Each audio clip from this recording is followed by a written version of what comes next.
So at this point, neoadjuvant therapy is going to play a greater and greater role in patients who have clinical stage 3 bulky disease. SWOG 1801 was just presented and showed that with neoadjuvant, which means before the full surgical resection of stage 3 disease, relapse-free survival was improved significantly by giving neoadjuvant therapy with PD-1 inhibitor.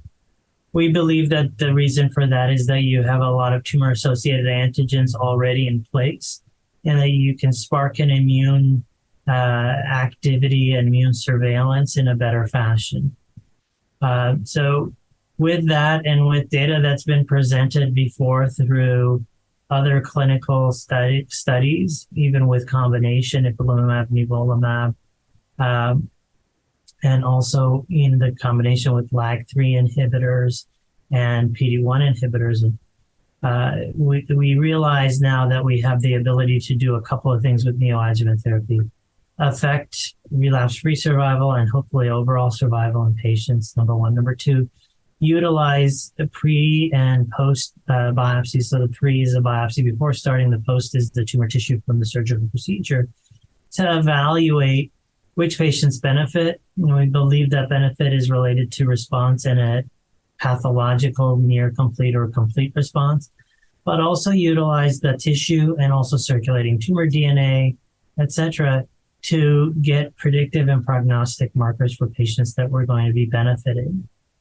And that way we could utilize an initial biopsy and understand what type of therapy is important moving forward to give our patients the best shot first.